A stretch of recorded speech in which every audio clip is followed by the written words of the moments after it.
I remember when I first started to consider doing a podcast, and I quickly dismissed the thought because I thought to myself, it's going to be way too much tech. It's going to be hard. It's going to be expensive. It's going to be like way too difficult, and there's no way that I can do it. But I want you to know that wasn't true. Have you heard about Anchor by Spotify? Actually, you kind of have because you are listening to my podcast right now, which is an Anchor podcast. Anchor is literally the easiest way to make a podcast. Everything you need is all in one place, and it's absolutely free. So, Anchor has tools that allow you to record and edit your podcast right from either your phone or your computer. When you host on Anchor, it's super easy to distribute because they distribute for you, basically. They push it out to Spotify, Apple Podcasts, and a lot more platforms. And it literally is everything that you need to make your podcast all in one place. I couldn't believe that it was free when I found out about it, but it absolutely is. So if that's something that you've been thinking about, if you want to start your own podcast, if you've had an idea rolling around in your brain, now is the time. All you have to do is download the Anchor app or go to anchor.fm to get started.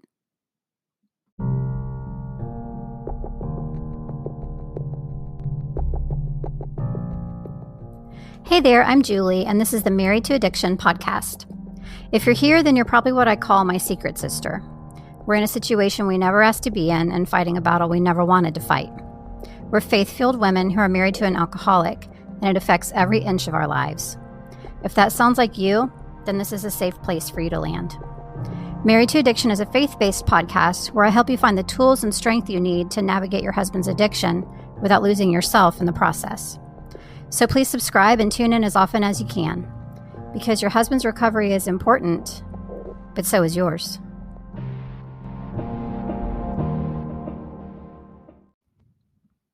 Hello and welcome to episode 54 of the Married to Addiction podcast. Today's episode is called Being Supportive versus Being a Doormat. How many of you think that you can probably use this information? I definitely needed to hear something like this when my husband was really addicted. But before we start, I've addressed this next thing once before in a previous episode, but it keeps coming up. So I guess we have to keep talking about it. This is my biggest platform that I have, so I'm going to address this here in the hopes that it will prevent this continuing to happen in the future. So, people sometimes come at me on social media asking how I can justify charging for my programs and, my membership and things like that. I even had someone say to me, "Shame on you," which really hurt my heart. So I want to speak on this for a minute. So Married to Addiction is a private business, essentially. It's also my full-time job. I don't get any financial backing from any other entity. I'm a one-man show. So I put in a lot of time and a lot of money into all of this to make this all happen. And there's obviously costs involved for doing all of the things. So I do my email by myself. I do my website by myself. I do, running my program by myself, my membership, all my social media. Like I literally do all of this, pay for all of this, etc. So if I don't get compensated at all, then I wouldn't be able to pay the costs associated with doing all of these things or pay my bills, which is also important. And I'd actually have to go back to the corporate world that I left. And at that point, all of this would have to go away. The podcast would go away. The freebies would go away. The social media platforms would go away. Everything would go away because I would no longer have the time or the money to devote to it. I left actually a corporate job in management to, branch out on my own and do my own thing. And I was making 3 times as much as I am now. So my income has been cut down to 1/3 of what it used to be. And my family and I have had to adjust our lifestyle so that I can continue to do this. My family's had to learn to do without a lot of things so that I can continue to do this. But this is important to me, and they know that. So we've made those sacrifices. But just like you couldn't go to your job and not get paid, I can't do that either. So just like pastors, Christian counselors, Christian authors, Christian speakers, etc., get paid for their time and effort that they put into doing, their ministry, their platform. Those of us who are in other areas of ministry need to get paid also so we can keep doing what we're doing. So I try to provide a lot of free content like this podcast, for example, so that I can help everyone that needs it in some way. Like that's my ultimate goal. I want to be able to help anyone who is in this situation and meet them where they're at. But my paid products are also just as necessary because I have to pay my bills and I have to pay for all of this. So I am incredibly grateful to anyone and everyone who purchases my paid products, of course. And then I have my free products available because of that. So I hope that sheds some light. This is my ministry and something that I am very passionate about, but it's also my job and it's also my livelihood. So please understand that. And I just hope that really, I'm speaking from my heart here. I hope that you can hear that. It does upset me when I get those comments because I have made a lot of sacrifices to keep doing this. And so for somebody to, try to shame me for trying to charge for things, it hurts at the end of the day. So all that being said, if my paid programs aren't for you, but you have benefited from this podcast in some way, or you have benefited from any other free content that I do provide, if you feel led to contribute to my cause, to Married to Addiction, I would be incredibly appreciative. No matter the amount, like I said, I am a one-man show. I do this all on my own. I pay for this all on my own. So if you do feel led, I would really, really be appreciative of that. You can either Venmo at Julie610, or you can PayPal to my ministry PayPal account, which is renewalministries@yahoo.com. Okay, so now that the unpleasantries, I guess you would call them, are out of the way, let's get on with the podcast episode. So as I said at the beginning, this is called being supportive versus being a doormat. And I'm a little bit different on this topic because most people go all in one of two ways. And I'll tell you what I mean by that. You either hear the stance that you should submit, try to keep the peace, stay no matter what, et cetera, which in my opinion is too passive. Because I don't feel like, I'm sure you've heard me say, everyone should stay in this relationship no matter what. I feel like there are things that can happen over and above being married to an alcoholic or because of the alcohol abuse that change the game. The other side of things, though, I find to be too aggressive of an approach.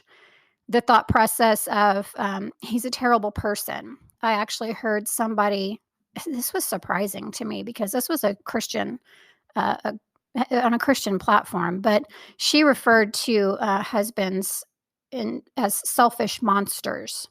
The whole thing about how you should dump him on his you-know-what, like all of that is too aggressive when it comes to addiction, especially because addiction is different. It is a disease. If you have not listened to my episode called The Myth of Choice, please go listen to that. Go to YouTube, look up Dr. Kevin McCauley, MacCauley, and listen to his talks on addiction and the brain. This is different. This is a different situation. And labeling somebody who's suffering from addiction as a selfish monster, which it wasn't directed, in all fairness, that comment was not directed towards people who are dealing with addiction in particular, but I've heard those types of things, spoken about people who are addicted, and it's just not fair at the end of the day. Understanding what my husband was going through when he was addicted was a big part of our healing. And even of him being able to eventually get and stay sober, truthfully. So please, if you have not listened to that podcast episode, if you have not gone to do any sort of research on this on your own, start with Dr. McCauley. His information is incredibly insightful and eye-opening. And if you are married to an alcoholic, you need to watch it, period, end of story.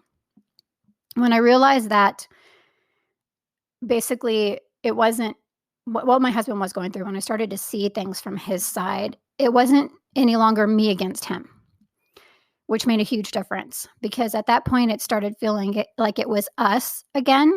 It was us against addiction, and that changed everything.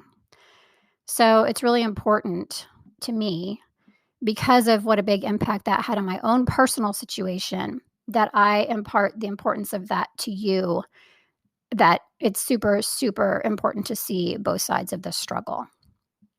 Because the bottom line is addicts are struggling too. Are we struggling through this? Oh, yeah. It is incredibly difficult, but they're struggling too in ways that most of us do not even begin to comprehend. And, Christ did teach to have compassion for people who are struggling. So we do need to keep those things in mind. However, being understanding and having compassion is not equal to being a doormat. Mistreatment is still mistreatment. Toxic behaviors are still not okay and need to be addressed. That's why we can have compassion, but we do not have to stand for being mistreated, and we need to have boundaries in place to protect ourselves from that, because you still have to protect yourself. You have got to protect yourself because this is an incredibly difficult situation that we're going through. And just because we can have all the understanding in the world about how hard things are for our husband, but that doesn't mean he gets to mistreat us. It doesn't. So this can be a little bit of a difficult walk, trying to figure out, okay, well, I do understand ABC, but because of ABC, it's causing him to do DEF, which is hurting me, but it's because of the alcohol. So what do I do? And that's really where you need to dig into learning to understand the importance of boundaries and learning to understand how you do have control over what you do in those situations. It's not trying to control your husband in those situations. It's trying to control yourself and making a choice about what you will do to protect yourself. So I hope that that's helpful. While it is really important to have that understanding and to be supportive, it does not mean that we just get walked on.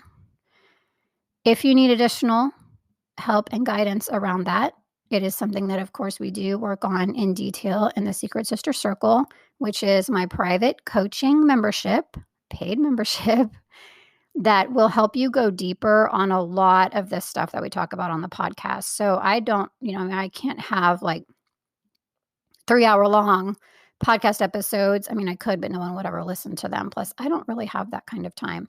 But to really dive into the nitty-gritty of all of these things. But that is what my paid coaching program is for. That's what my 30-day online program is for. So if you really do need some more specific guidance and direction around this, those are there for you. And of course, you can find them both by going to my website, marriedtoaddiction.com.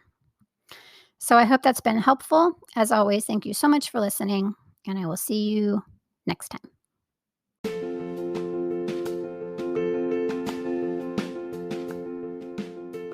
Quick question for you before I let you go today. Have you been to the Married to Addiction website? If you haven't, I would love if you would go pay it a visit. It's just marriedtoaddiction.com. And over there, you can see just a lot of different information about my podcast. There is a blog on there. There's some free resources for you. And there's also a few ways that you can actually get some help if you need a little more help and direction and support as you travel this difficult path with your addicted husband. So if you haven't yet, please go visit marriedtoaddiction.com. Thanks so much.